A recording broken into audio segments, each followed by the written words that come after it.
iOS 17.1, WatchOS 10.1, AirPods 4, prix en hausse. X en visioconférence. Jeudi 26 octobre 2023, Gédounès. Fabrice Neumann. La quotidienne iWeek, épisode 487. Bonjour à tous. Ça y est, la version 17.1 d'iOS est disponible. Parmi les nouveautés, on note l'ajout d'une fonction évitant le déclenchement intempestif du bouton Action des iPhone 15 Pro lorsqu'on l'a dans sa poche, la possibilité de choisir un album spécifique pour les photos que l'on souhaite voir défiler sur son écran de verrouillage, et aussi l'activation de la fonction AirDrop à distance, c'est-à-dire qui ne coupe plus un transfert en cours même si les deux appareils concernés s'éloignent au-delà de la portée du Bluetooth.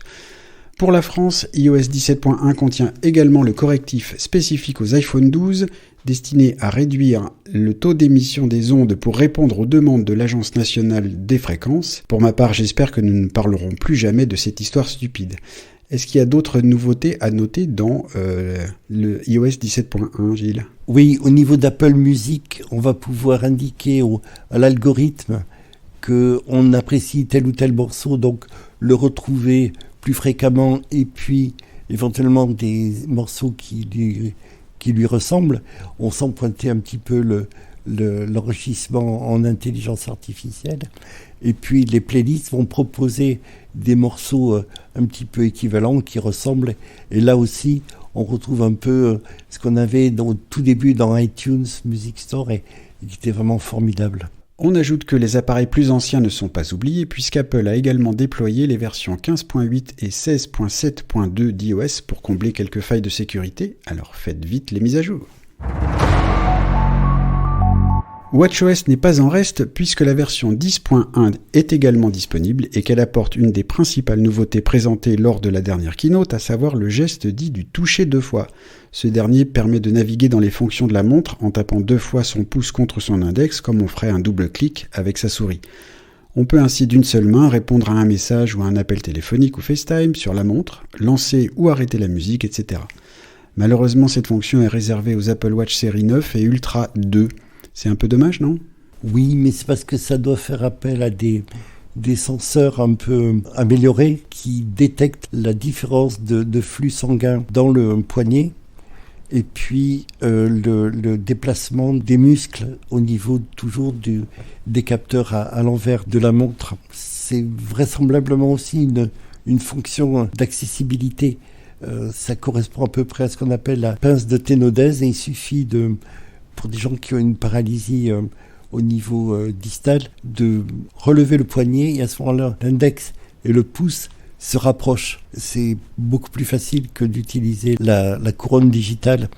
On va voir ce qu'il en est au niveau des retours. Ça devrait pas tarder, je pense. Selon Mark Gurman de Bloomberg, Apple se prépare à un renouvellement de la gamme des AirPods, mais pas forcément à une simplification. Les modèles de 2e et 3e génération actuellement au catalogue disparaîtraient tous les deux au profit d'AirPods 4, qui seraient disponibles en 2 saveurs, une avec une fonction de réduction de bruit et une autre sans. Mais il ne s'agirait pourtant pas d'AirPods intra-auriculaires munis d'embouts souples comme les AirPods Pro 2 actuels, qui eux ne seraient remplacés qu'en 2025. Cela dit, je me demande bien comment on peut faire de la réduction de bruit efficace sans s'assurer d'abord d'un ajustement optimal des embouts, justement. T'as une idée ?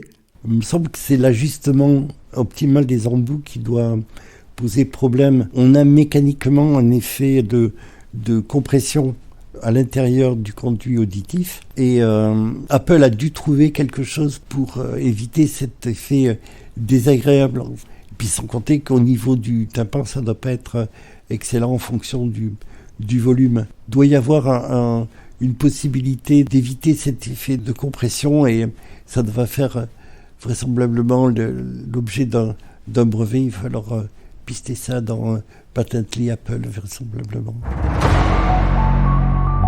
Mauvaise nouvelle, Apple monte elle aussi dans le train des augmentations des tarifs de ses services en ligne. Apple TV+ passe de 7 à 9 euros par mois, Apple Arcade de 5 à 7 euros par mois et l'abonnement tout en un Apple One passe de 32 à 35 euros mensuels.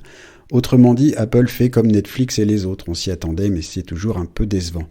Et est-ce que tu penses qu'Apple ira bientôt jusqu'à proposer, pour TV+, notamment, un abonnement moins cher mais qui inclurait des publicités ?